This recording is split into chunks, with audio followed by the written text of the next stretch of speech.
Tu fais une randonnée dans les montagnes escarpées de Mammoth Lakes, en Californie. Le terrain est accidenté et difficile. La neige glacée rend la marche plus ardue. À mi-chemin, tu repères quelque chose qui sort de l'ordinaire. De loin, tu aperçois des objets éparpillés sur le sol rocheux.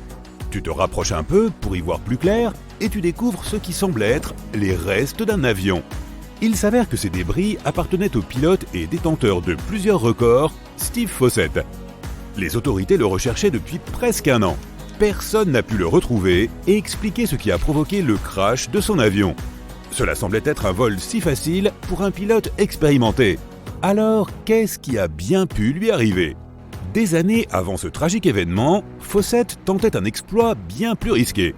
Il essayait d'être le premier pilote à faire le tour du monde en solo dans une montgolfière. Peux-tu imaginer passer 2 semaines dans un minuscule panier dans l'unique but de battre un record du monde ? Si tu te poses la question, voici ce dont tu auras besoin pour faire le tour du monde. Un système de navigation solide, un riche sponsor et une endurance à toute épreuve. Même si les ballons sont les plus anciens véhicules volants, personne avant Fossett n'avait réussi à faire le tour du monde avec. Ce qui n'est pas étonnant, vu la difficulté de l'entreprise. C'est le premier jour de la 2e tentative de Fossett pour faire le tour du monde en ballon.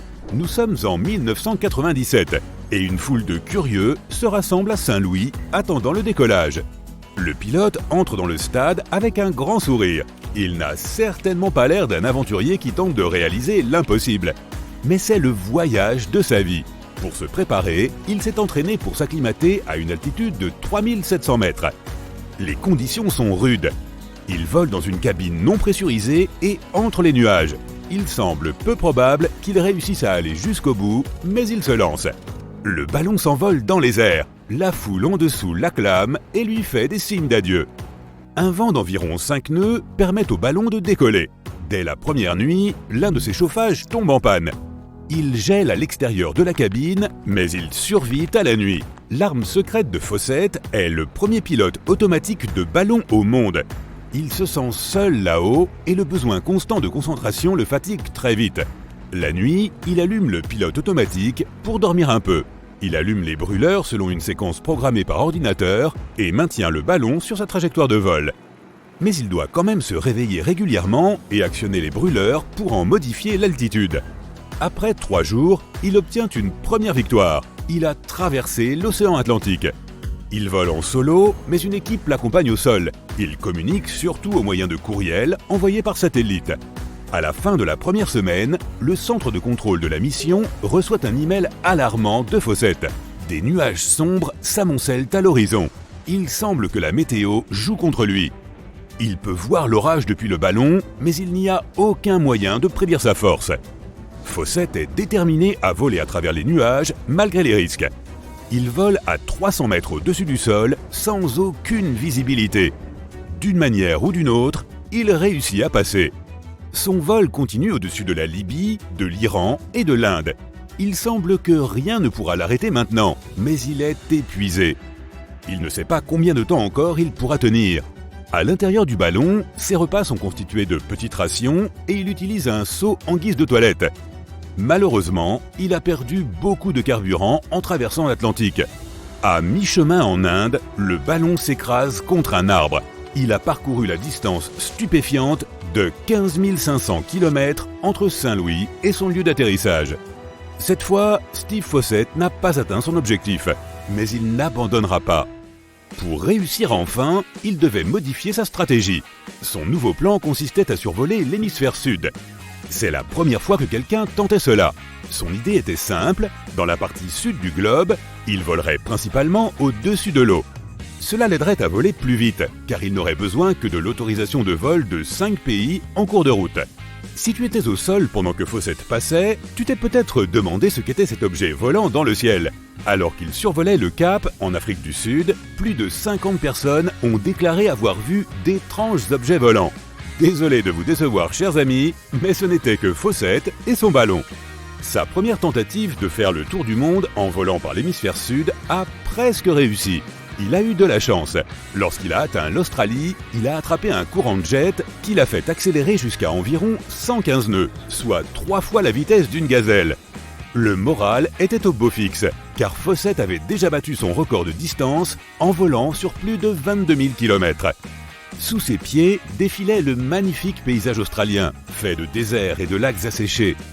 Il a traversé la côte australienne à 20h22 heure locale et son prochain atterrissage prévu était au Chili, à plus de 12 000 km de là.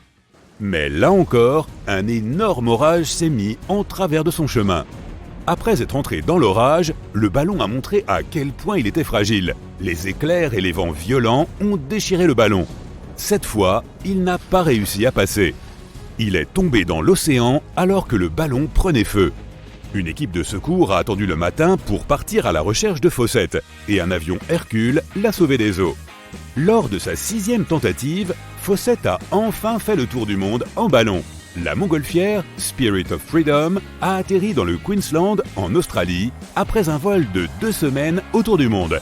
Il a volé à une vitesse de plus de 322 km/h et a parcouru plus de 31 000 km. Fawcett l'a fait.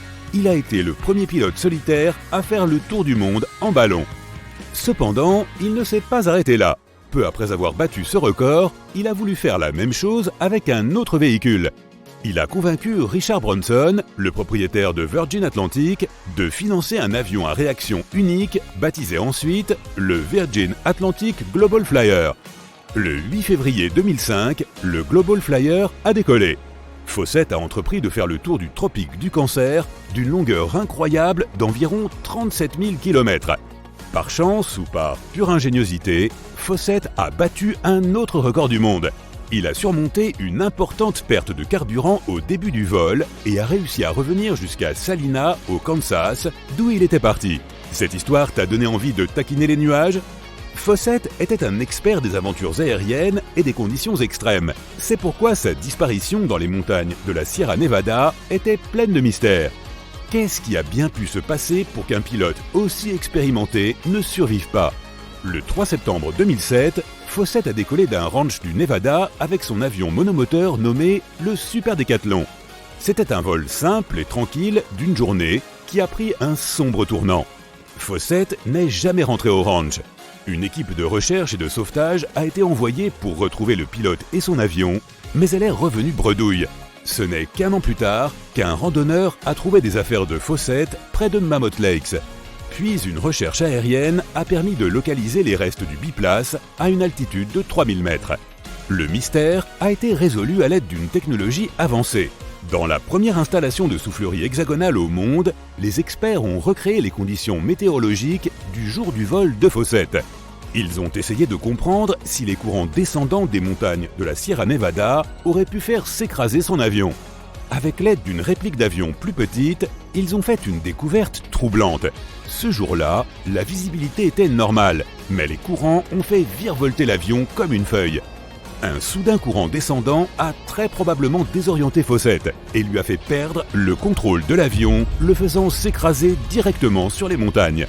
Le moteur de l'engin n'était pas assez puissant pour surmonter le vent qui l'a fait s'écraser. Il s'avère que l'accident était entièrement indépendant du contrôle de Fawcett. La découverte des débris a permis de clore cette malheureuse affaire.